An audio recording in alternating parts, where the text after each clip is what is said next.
आपल्याला वाटतं आपल्या पोटी तुकाराम जन्माला यावा, आपल्याला वाटतं आपल्या पोटी शिवाजी जन्माला यावा, आपल्या पोटी विवेकानंद यावेत, आपल्या पोटी ज्ञानेश्वर यावेत, वाटतं आपल्याला? नाही वाटत. नाहीतर आत्ताच्या पोरांची नावं असती ना, शिवाजी, तुकाराम, किती जणांची नाव आहेत. बारशात आपल्या पोराचं पाळण्यात आपण नाव काय ठेवतो याच्यावरनं आपल्या पोराने काय व्हावं हे आपल्याला वाटत असतं. आठवा, नावं आठवा. पोराचं नाव अक्षय, पोरग 30व्या वर्षी क्षयानं जातं. कशाला ठेवता नाव? भराना बळ त्याच्या पावलात, भराना बळ त्याच्या छातीत. ध्याना संस्कार त्याला. काय संस्कार देतो आम्ही? काय कमाव? पैसा कमाव, किती कमाव, कशाला कमाव? कसले संस्कार आमचे आहेत? मग समाज समाज समाज एका वेगळ्या उंचीवर, वेगळ्या पातळीवर, वेगळ्या वळणावर काहीतरी केलं पाहिजे, ढवळलं पाहिजे. सगळ्यांना वाटतं काळजातली उर्मी खळबळती, अरे घडला पाहिजे रे, बदलला पाहिजे समाज, सगळं चांगलं झालं पाहिजे. एखादा ज्ञानेश्वर उभा राहिला पाहिजे, हे विश्वाचे माझे घर म्हणणारा, विश्वाची काळजी वाहणारा. एखादा विवेकानंद पुन्हा आला पाहिजे, अमेरिकेमध्ये जाऊन बंधू भगिनींना साथ घालणारा. पुन्हा एकदा भारत पेटला पाहिजे धर्मसंस्कृतीच्या विचाराने. एखादे कर्मवीर पुन्हा आले पाहिजेत, शेताच्या बांध्यावर गुजराण करणाऱ्या शेतकऱ्याच्या पोराला मेडिकलला पाठवण्यासाठी. एखादे फुले पुन्हा आले पाहिजेत, एखादे सावरकर पुन्हा आले पाहिजेत, आले पाहिजेत. आम्ही काय करतो?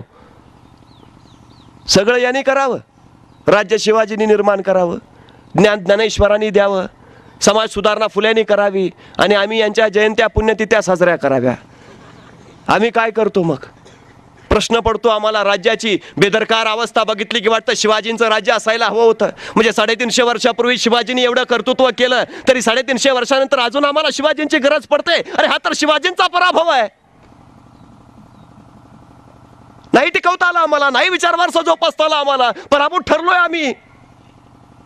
आज आम्हाला वाटतं शाहू असायला हवे होते, त्यांच्या काळात त्यांनी केलं नाही, नाही पेलवलं आम्हाला, नाही झेलता आला आम्हाला, पराभूत आहे आम्ही. अरे आमच्या घरात शिवाजींचे फोटो, आमच्या घरात शिवाजींचे पुतळे, किती विचार घेतला आम्ही. घरात फोटो लावले, पुतळे लावले, किती विचार घेतला शिवाजींचा आम्ही. विचार घेतला शून्य. घरात फोटो पुतळे एवढ्यासाठी की येणाऱ्या जाणाऱ्याला कळावं आम्ही 96 कुळी मराठा आहे. आमच्या घरात आंबेडकरांचे फोटो आहेत, किती घेतला विचार आम्ही. विचार शून्य. आंबेडकरांचा फोटो एवढ्यासाठी की आम्ही सुधारलेले बौद्ध आहे, कळावं येणाऱ्या जाणाऱ्याला. आमच्या घरात फुल्यांचे फोटो आहेत, किती घेतला विचार फुल्यांचा आम्ही. किती घेतले समतेचे वारसदार आम्ही. विचार घेतला शून्य. घरात फोटो एवढ्यासाठी की येणाऱ्या जाणाऱ्याला कळावं आम्ही पुढारलेले माळे आहे. अरे या महापुरुषांच्या मोठेपणाचा वापर आम्ही आमची मोठेपणा वाढवण्यासाठी करून घ्यायला लागलो. यांच्या पुढे दिवे कुणी लावायचे याच्यावरनं आम्ही वाद घालायला लागलो. आम्ही काय दिवे लावणार? कसा समाज बदलवणार? समाज परिवर्तनाच्या अनेक चळवळी आल्या महाराष्ट्रामध्ये, सगळ्यात यशस्वी झाल्या असं मला नाही म्हणता येत. याचं कारण एक आहे की आम्ही सरसकट समाज बदलण्याच्या पाठीमागं लागलो. पण समाज ज्या माणसापासून बदललाय ना, त्या माणसाला बदलण्याचा प्रयत्न मात्र नाही कुणी केला. समाज ज्या समूहाने, ज्या मनाने बनला ना, त्या मनाचं परिवर्तन करायचं नाही कुणी प्रयत्न केला. कारण जग चांगलं झालंय म्हटल्यावर बाकीचं जग चांगलं झालंय, आपल्यापुरतं आहे ते ठीक आहे. समाजाचं नाव घेतलं ना की तुम्ही बाजूला निघता, आपली जबाबदारी दुसऱ्यावर ढकलता येते. मी नेहमी सांगतो, खेळात उतरायचं आहे ना, सांघिक खेळात कधी उतरू नका, वैयक्तिक खेळात उतरा. कारण सांघिक खेळामध्ये जबाबदारी दुसऱ्यावर ढकलता येते. पराभवाचं कारण दुसऱ्याच्या डोक्यावर लादता येतं. तो तसा खेळला म्हणून हारलो, नाही तर काय होतं. एकट्यावर जबाबदारी घ्यायची ताकद आमच्या यंगी यायला हवी, तर काहीतरी आम्ही परिवर्तन घडवू शकू. आणि सगळ्यात महत्वाची गोष्ट, सेवेच्या भानगडीत लागूच नका. सेवा टेम्पररी असते, तात्पुरती असते, ती कायमस्वरूपी कधीच नसते. करायचं असेल तर परिवर्तन करा, कारण परिवर्तन कायमस्वरूपी असतं. शेतकऱ्यांची कर्ज माफ करणं ही सेवा झाली, पण या देशातल्या शेतकऱ्यांना कर्ज मागायची पाळीच येऊ नये अशी परिस्थिती निर्माण करणं हे परिवर्तन झालं. भिकाऱ्याला भीक देणं ही सेवा झाली, पण या देशातल्या नागरिकाला भीक मागायची पाळीच येऊ नये अशी परिस्थिती निर्माण करणं हे परिवर्तन झालं. 1 रुपयात झुणका भाकर केंद्र सेवा झाली, पण या देशातल्या नागरिकाला 1 रुपयाचं अन्न खायची पाळीच येऊ नये अशी परिस्थिती निर्माण करणं हे परिवर्तन झालंय. कारण भिकाऱ्याला आज आम्ही पैसे देऊ याचा अर्थ त्याची भिकमंगी अवस्था संपणार आहे असं नाही, तो उद्या हात पसरणारच आहे. मग तुम्ही आजच्या दिवसापुरतं कशाला करता? एका दिवसापुरतं कशाला बघता? बघा ना पुढच्या काळाचं, द्या ना डोळे भविष्य काळाकडे. अरे या भारतामध्ये 60 कोटी युवक आहेत, पण आमचा देश वार्धक्याच्या वाटेवर उभा आहे. कारण सगळ्यांना भूतकाळ चांगला वाटतो. आमचा भूतकाळ असा, आमची संस्कृती अशी, आमची परंपरा अशी. आणि भूतकाळातल्या गोष्टी कोण करतात? ज्यांचं वय झालंय ते. म्हातारपणाच्या काठावर आलेत ते आठवत असतात आयुष्य सगळं. आम्ही जर जुनच सांगणार असू तर आम्ही वार्धक्याच्या वाटेवर आहे. कारण तरुण ते असतात जे वर्तमान काळात चालतात आणि भविष्य काळाकडे दृष्टी रोखून असतात. आमचा देश जर तरुण व्हायचा असेल, तरुण समजवायचा असेल, तर आम्हाला भविष्य काळाकडेच पाहिलं पाहिजे. आणि मी मगाशी वाक्य सांगितलं, तुमचा बाप कुणी असेल हे तुमच्या हातात नसेल, पण तुम्ही कुणाचं बाप व्हावं हे तुमच्या हातात आहे. मग आपला पोरगा कसा असावा हेही आम्हाला घडवता येतं. मग त्यासाठी आम्हाला समाज कसा द्यावा त्याच्यासाठी हेही समजतं. आमच्या पोराच्या वाट्याला निकोप समाज यावा असं आम्हाला वाटत नाही का? आमच्या पोराच्या वाट्याला निखळ समाज यावा असं आम्हाला वाटत नाही का? मग आम्ही त्यासाठी काय करतो? पोरगं शिवी द्यायला शिकतं, घरात नाही, घराबाहेर. त्यामुळे घर सुधारायची गरज नाही, समाज सुधारायची गरज आहे. काही उपयोग नाही घरात सुधारणा करून. पोरगं घरात शिवी नाही शिकत, ते बाहेरच शिकतं. मग समाज सुधारा ना. पोरगं आमच्या घरात जागृत अवस्थेत फक्त 4 तास असतं, समाजात ते 12 तास असतं. 4 तासासाठी आईबाप आपलं आयुष्य खर्च घालतात, कारण त्या 4 तासात त्याला सगळी सुखं मिळाली पाहिजेत. पोरगं समाजात 12 तास असतं, मग 12 तासासाठी आम्ही किती आयुष्य खर्च घातली पाहिजेत? नाही घालत आम्ही. आम्ही स्वतःपुरते बघणारे झालो, संकुचित वृत्तीचे झालो. नेहमी सांगतो मी, समाज परिवर्तनाच्या दिशेनं वाटचाल करायची असेल तर पहिली गोष्ट आहे मनपरिवर्तन करा. आणि मनपरिवर्तन जर करून घ्यायचं असेल तर या संस्कृतीनं सगळ्यात पहिला मूलमंत्र आम्हाला दिलाय, ज्याचं नाव आहे अध्यात्म. अध्यात्म याचा अर्थ देवा धर्माचं ज्ञान नाही, फक्त अध्यात्माचा अर्थ आहे आत्म्याचं ज्ञान, स्वतःच्या आत्म्याचं ज्ञान. मनपरिवर्तन करणं याचा अर्थ आहे स्वतःचं सामर्थ्य ओळखणं, स्वतःच्या मीची ओळख पटवून घेणं, स्वतः कोण आहोत, कसे आहोत, काय आहोत याची पूर्ती जाण करून घेणं. कारण स्वतःची ओळख ज्यावेळी पटते त्यावेळी शिवाजी तयार होतो. स्वतःची ओळख पटते त्यावेळी ज्ञानेश्वरी लिहितो. स्वतःची ओळख पटते त्यावेळी विवेकानंद 23व्या वर्षी अमेरिकेत जाऊ शकतात. स्वतःची ओळख पटते त्यावेळी क्रांती घडते. स्वतःची ओळख पटते त्यावेळी समाजाचं परिवर्तन आपण घडवू शकू असा आत्मविश्वास येतो. स्वतःला ओळखा. आम्ही माणसं अशी आहे की आम्ही फक्त स्वतःला ओळखत नाही, बाकी सांगत असतो मी त्याला पुरता ओळखू नये. कधीतरी आरशासमोर उभा राहा आणि स्वतःला प्रश्न विचारा, मी कसा आहे? एका शब्दात, एका वाक्यात परफेक्ट उत्तर जर देता आलं तर मला सांगा. नाही देता येत आम्हाला. कसा आहे मी? दोषी आहे, अहंकारी आहे, स्वार्थी आहे? नाही समजतं आम्हाला. कसे आहोत आपण? ओळख तरी पटते का आपल्याला आपण कुणीतरी आहोत?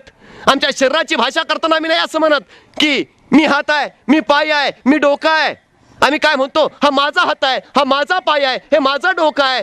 अरे शरीर तुमचं आहे ना, तुम्ही म्हणजे शरीर ना. मग असं म्हणा ना, मी हात आहे, मी पाय आहे, मी डोकं आहे. असं का म्हणता? हा माझा हात आहे, हा माझा पाय आहे. याचा अर्थ माझा माझा म्हणणार आज तिसरा कुणीतरी आहे ना. घ्या ना ओळख पटवून त्याची. नाही जमत आम्हाला. इथं अध्यात्म सुरू होतं आमचं. रणांगणावरती श्रीकृष्ण अर्जुनाला सांगतोय भगवद्गीता. अर्जुनाचं समाधान होईना. अरे का करावं सगळं? मारायचंच आहे तर असं का? हा काय प्रकार चाललाय सगळा? सगळं सांगूनही ज्यावेळी अर्जुनाला कळे ना, त्यावेळी श्रीकृष्णानं एक वाक्य सांगितलं. श्रीकृष्ण म्हणाला, अर्जुना फक्त एक कर. तुझ्या मनाचं द्वंद्व जर संपवायचं असेल, तुझ्या मनातला गोंधळ हटवायचा असेल तर फक्त एक कर. तू फक्त अनन्य भावानं मला शरण ये, बस. काही करू नकोस बाकी. तेवढंच कर. फक्त अनन्य भावानं मला शरण ये. अर्जुनाला कळे ना, अध्यात्माचं सांगतं मीपणा संपला पाहिजे, अहंकार गेला पाहिजे. इथं श्रीकृष्णाचाच अहंकार जिवंत आहे. कारण श्रीकृष्ण म्हणतोय मला शरण ये, म्हणजे श्रीकृष्णाचाच मीपणा अजून गेला नाही. कसं जाऊ शरण? गोंधळ लक्षात आला. श्रीकृष्ण म्हणाला, अर्जुना तुला अजून कळलं नाही मी काय म्हणतोय ते. अनन्य भाव, त्या भावानी शरण ये मला. शरण येणं म्हणजे काय? भक्ती करणं. भक्ती करणं म्हणजे काय? ईश्वराला शरण जाणं. म्हणजे काय? सर्वस्व हाल करणं. करता करवता तू, सगळं तुझ्या हातात आहे. वाचवणार तू, बुडवणार तू, मारणार तू, तारणार तू. हे जे काही सगळं चाललंय ते तुझ्या इच्छेनं चाललंय. तू मनात असलं काही होतं, तू मनात आणलं वाईट होतं. त्यामुळे सगळं तुझं, आम्ही म्हणजे तुझे लेकरं, सगळं सगळं तुझं. हे शरण जाणं, शंका विरहित शरण जाणं. पण आमची भक्ती, आमचं शरण जाणं पण टेम्पररी, ते परमनंट नसतंच ना. कारण रात्रीच्या 12 वाजता एखाद्या रस्त्यावरनं निघालेलो असतो, एखादा पिंपळ वाटेत लागतो. कुणीतरी ज्येष्ठ माणसांनी सांगितलेलं असतं या पिंपळावर मुंजा राहतो. तो पिंपळ दिसला की मग तोंडाने सुरू होतं राम राम राम राम राम राम राम. पिंपळ ओलांडेपर्यंत राम राम राम राम राम. दिवसाच्या 12 वाजता त्याच पिंपळाखालनं 50 वेळा यरझऱ्या मारतो, तोंडात एकदा राम येत नाही. आम्ही विचारतो का? आता कोण धरतंय? रात्री भीती होती. भक्ती आमची टेम्पररी, तात्पुरती, कामापुरती. ईश्वर कधी हवाय? गरज पडेल त्यावेळी. संकट नाहीत, अडचण नाहीत, ईश्वराला नो व्हॅकन्सी. गरज नाही तुझी. ही आमची पद्धत आहे. कसं चरण? मग नामदेवांचा नैवेद्य विठ्ठल खातो, ज्ञानोबांना विठ्ठल भेटतो, तुकोबांना विठ्ठल दिसतो, आमच्या चोखोबांना विठ्ठल भेटतो, जनाबाईचं दळण दळतो, आमचं दळण दळायला नाही येत, गिरणेवालाही संपावर गेलाय. आम्ही किती टाहो पडतो, किती हाका मारतो, एवढी संकट आली, एवढे जिल्हे, पण नाही आला देव मदतीला. का नाही येत? तो तुकारामांना का दिसतो, तो ज्ञानोबांना का भेटतो, आम्हाला का नाही दिसत? साधी गोष्ट आहे हो. एखाद्या पाण्याच्या तलावामध्ये 50 पैशाचं एखादं नाणं टाका, डोकावून बघा. आम्ही विचारतो नाणं दिसतं का? तो नाही दिसत. का? पाणी गढूळ आहे, पाणी अस्वच्छ आहे, पाण्यात घाण आहे, म्हणून तळाचं नाणं दिसत नाही. मी म्हटलं ठीक आहे, आता ते नाणं काढलं, आता शुद्ध पाण्याच्या तलावात टाकलं, आता दिसतंय का नाणं? तो म्हणाला दिसतंय ना, तळातून वर उचलून आल्यासारखं वाटतंय. का? पाणी शुद्ध आहे, निखळ आहे, निर्मळ आहे. अरे मग तुझ्या अंतकरणात सुद्धा ईश्वर तळाशी आहे ना, दिसतो त्याला ज्याचं अंतकरण शुद्ध आहे, निखळ आहे, निर्मळ आहे. इथं गढूळपणा असेल, अस्वच्छपणा असेल तर कसा दिसेल? तो शोधा ना. तो कळाला की मग ईश्वर मिळाला. मंदिरातला ईश्वर तरी कुठं भेटतो आम्हाला? नाहीतर 4-5 जण पाया पडायला जातो, जाताना चौघात 5वा बाहेर, त्याला सांगितलेलं असतो तू इथं थांब, नाही तर येईपर्यंत चपल्या जाग्यावर राहायच्या नाहीत. अरे मग जो ईश्वर तुमच्या चपल्यांचं रक्षण करू शकत नाही, त्याच्या कशाला पाया पडायला जाता? आमच्या मंत्री सोरटे सोमनाथला जातात, तिकडे तिरुपती बालाजीला जातात, जाताना कमांडर सोबत घेऊन जातात. आम्ही म्हणतो आता देवाला जाताय, कमांडर कशाला? तो म्हणतो आलेच कुठनं अतिरेकी, तर काय देवाकडे 156 नाही का असावे सोबतीला? अरे मग जो देव तुझं रक्षण करू शकत नाही, कशाला जातो त्याच्याकडं? शंका आली ईश्वराबद्दल की विषयच मिटला ना, मिळतच नाही तो तुम्हाला, चांगलं होणारच नाही तुमचं. मग शरण जाणं कसं? शंका विरहित गेलोय ना ईश्वराच्या दारात, करणार काम माझं तो. 100% विश्वास पाहिजे, हे शंका विरहित, ह्याला शरण जाणं म्हणायचं. कुठलीही गोष्ट करला त्यालाच आम्ही श्रद्धा म्हणतो. एखादी गोष्ट येणार म्हटली येते, नाही म्हटलं की नाही, विषय संपला. आमच्या मनाच्या खेळ आहेत हे, कधीतरी लक्षात आलं पाहिजे. एखादा फोन नंबर आम्ही लिहून ठेवला तर कितीही आठवला तर नाही आठवत, एवढं आठवतं की लिहून ठेवलाय. आणि एखादा नंबर नाही लिहून ठेवला तर कधी आठवा, लगेच विचारतो, लगेच सांगतो. का? ऑर्डर इथं दिली आहे ना. तसं आहे, परमेश्वराबद्दल शंका आली की नाही, काही विषय संपला, तो काहीच करणार नाही तुमचं. तसं आहे ते. मग शरण जाणं कसं? नवराबाई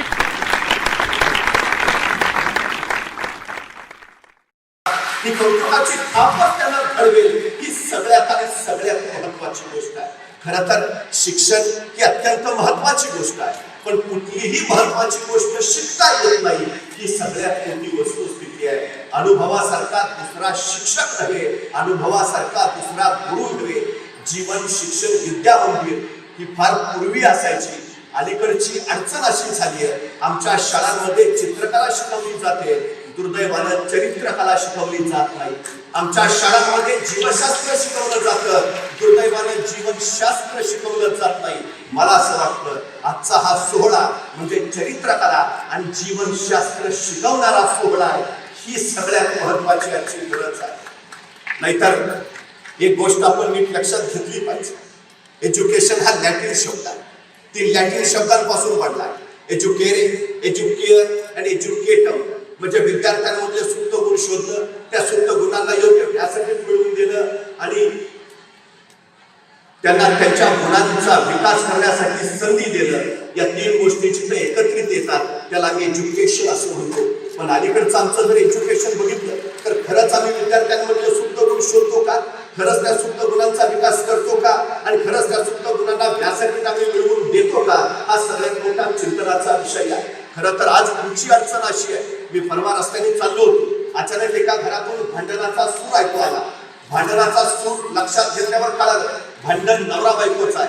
आता नवरा बायकोच्या भांडणामध्ये तिसऱ्यानं कान घालू नये हा सभ्यतेचा संकेत जरी असला तरी प्राध्यापक म्हणून विषय माझ्या आवडीचा होता. बायको गावागावाला सांगत होती, काही झालं तरी मुलाला डॉक्टरच करायचं, बाकी काही बोलायचं नाही. नवरा म्हटले हल्ली डॉक्टरकी मध्ये काही राहिलं नाही, त्याला इंजिनियरच करायचं, फार मोठ्या संधी आहेत, इंजिनियर करूया. बायको म्हणली नाही डॉक्टरच. नवरा म्हणे नाही इंजिनियरच करायचं. दोघांचं भांडण पेटलं, शेजारी गोळा झाले, अर्धे शेजारी नवऱ्याच्या गटाचे, अर्धे शेजारी बायकोच्या गटाचे. एक गट सांगू लागला बरोबर आहे तुमचा वहिनी, डॉक्टरच करा. दुसरा म्हणू लागला नाही तुम्ही म्हणताय ते बरोबर आहे, इंजिनियरच करा. बघता बघता गर्दी वाढली, रस्त्यावरची माणसं घरात गेली, घरात माणसं मावेनात, घरातली गर्दी रस्त्यावर आली. बघता बघता ट्रॅफिक जाम झालं, वाहनांच्या रांगा लागल्या. कुणीतरी पोलिसांना फोन केला, पोलीस धावत धावत आले. प्रकार काय, अडचण काय, मूळ ठिकाणी पोहोचायचे, फौजदार म्हणजे त्या नवरा बायको जवळ ते सगळे पोलीस पोहोचले आणि फौजदारने विचारलं, अडचण काय, गर्दी काय झाली, भांडण काय चाललंय? तशी बायको कावा कावानं म्हणाली, हे बघा काही झालं तरी माझ्या मुलाला डॉक्टरच करायचं आहे. नवरा म्हणला, तिला काय कळतंय, तिचं कशाला ऐकताय, मी सांगतोय ना माझ्या मुलाला इंजिनियरच करायचं. ते फौजदार म्हणले, तुम्ही दोघेही जरा गप्प बसा, तुमच्या मुलाला माझ्या पुढे बोलवा, मला त्याला विचारू द्या त्याला काय व्हायचं आहे. तशी बायको लाजत म्हणाली, तू अजून जन्माला यायचा.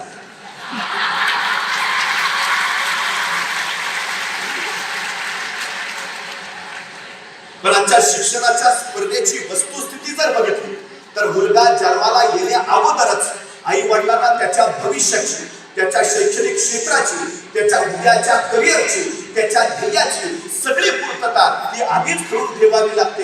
ही सगळ्यात मोठी वस्तुस्थिती आहे. म्हणजे अलीकडच्या काळामध्ये शिक्षण किती महत्वाचं झालंय याचा अंदाज आपल्याला याच्यावरून येतो. पण याच्यात प्रश्न फक्त एवढाच आहे की आमच्या मुलांनी काय व्हायचं हे आईला ठरवता येतं, वडिलांना ठरवता येतं. पण दुर्दैवानं अजूनही माझ्या देशातली मुलं मला काय व्हायचं आहे हे ठरवू शकत नाही. ही आमची सगळ्यात मोठी अडचण आहे. मुळात एक गोष्ट लक्षात घ्या, यशस्वी माणूस कोण होतो? जो आवडीच्या क्षेत्रात जातो किंवा ज्या क्षेत्रात गेलाय त्याच क्षेत्राला आवडीचं बनवतो, तोच माणूस यशस्वी होतो. ही सगळ्यात महत्वाची गोष्ट. आम्ही आमच्या मुलाला ज्या क्षेत्रामध्ये पाठवतो आहोत ते क्षेत्र त्याच्या आवडीचं आहे का, त्याला उद्या आवडणार आहे का, याचा विचार प्रामुख्यानं पहिल्यांदा करणं ही आमची प्राथमिक गरज आहे. पण दुर्दैवानं तसं घडत नाही.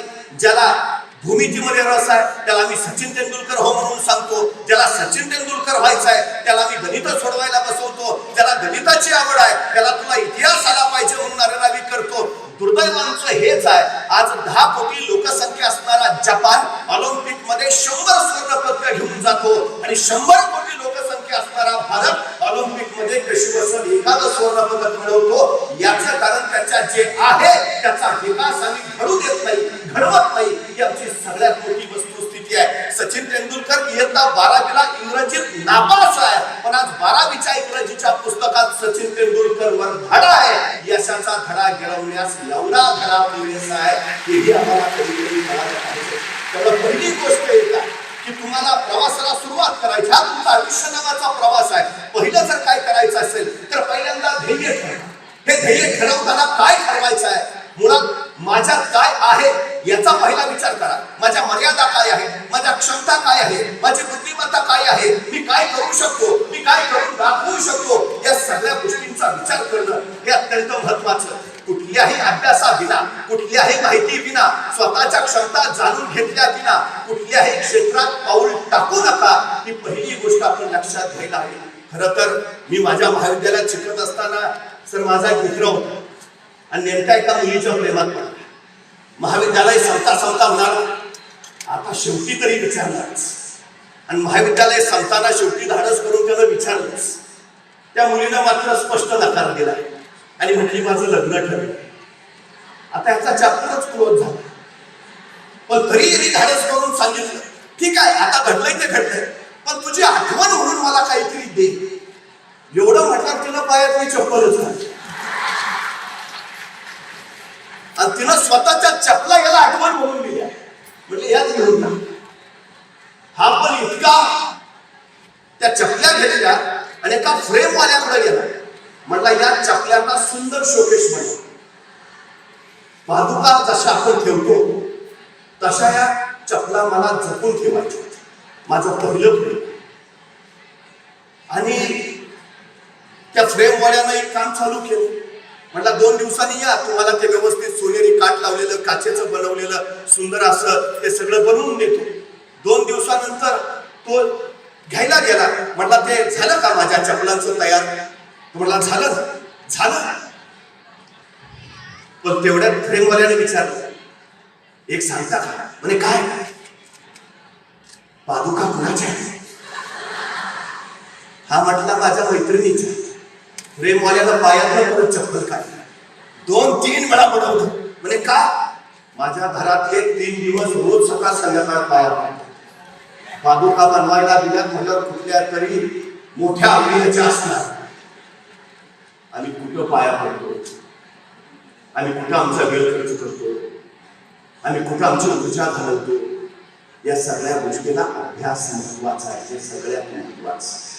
ज्या क्षेत्रात जायचं त्या क्षेत्राची पूर्ण माहिती असल्याशिवाय त्या क्षेत्रात घुसूच नका, ही पहिली गोष्ट लक्षात ठेवा. कारण बरीच मुलं, मी वारंवार सांगतो, विद्यार्थ्यांच्या जेवढ्या आत्महत्या होतात त्यातल्या 65% आत्महत्या त्या मेडिकल आणि इंजिनिअरिंग क्षेत्रात जाणाऱ्या विद्यार्थ्यांच्या असतात. याचं कारण काय आहे? कारण ते सोपं वाटतं पण गेल्यावर कळत नाही त्याचा तो पिंड आहे का, स्वभाव आहे का, त्याला त्या क्षेत्रात रस आहे का नाही. आईला वाटतं म्हणून, वडिलांना वाटतं म्हणून, माझा मित्र गेलाय म्हणून अजिबात नको.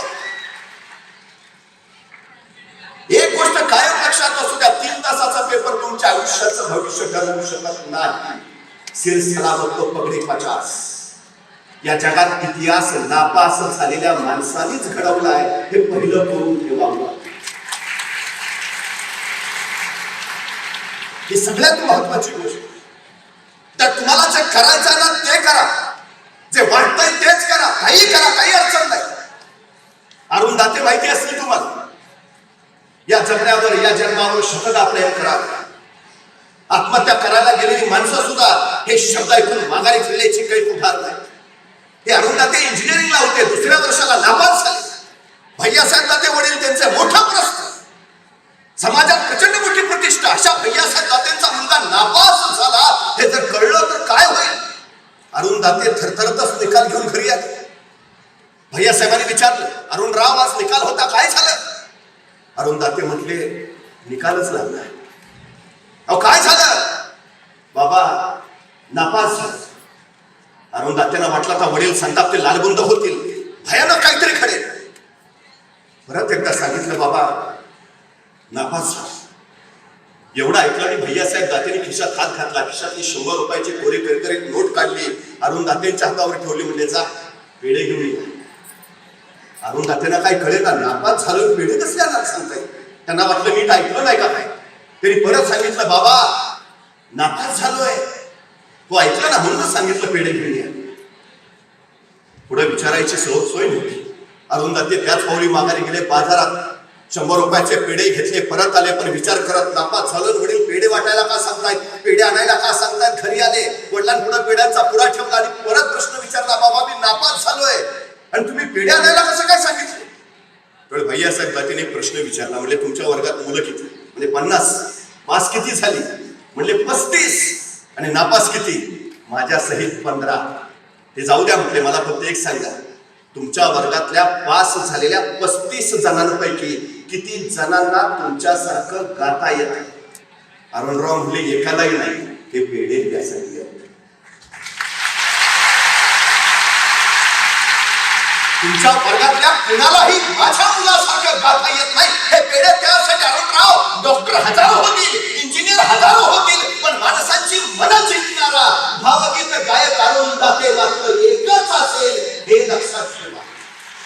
गर्दीतले होऊच नका, अजिबात नाही. गर्दीतले होऊच नका. आपल्या मागे गर्दी कशी येईल अशी वाट निर्माण करा आणि त्या वाटेवर प्रवास सुरू करा. हे महत्वाचं आहे. स्वतःची वाट, स्वतःची ओळख, ज्या वाटेवर आतापर्यंत कुणीच गेलं नाही, कुणीही पोहोचलं नाही, अशी वाट निर्माण करा. आपल्या मागे गर्दी आलं पाहिजे. गर्दीच्या मागे आपण नाही गेलो पाहिजे. यश त्याला मिळतात. आणि जे काही करायचं आहे ना, पटकन निर्णय घ्या. आमच्याकडची 90% माणसं अपयशी आहेत. त्याचं एकमेव कारण ते निर्णयच घेत. ते काळावर सोडून नको काय होईल, निर्णयच नाही, अजिबात नाही. ठाम निर्णय ही तुमची यशाची सगळ्यात महत्वाची पायरी. सगळ्यात एकदा ठरवलं ना हे करायचं, ठरवा, काही अडचण नाही, काही ठरवा.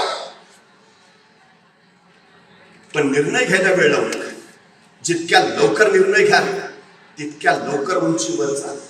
आणि जेवढ्या उशिरा निर्णय घ्याल, मी वारंवार सांगतो तुम्हाला, जगातलं सगळ्यात श्रीमंत ठिकाण जर कुठलं असेल तर ते आहे स्मशान. त्या नियंत्यानं प्रत्येकाला काही ना काही अलौकिक गुण दिलाय. प्रत्येकाला काही ना काही दिलंय, नक्की दिलंय. काही लोकांना लवकर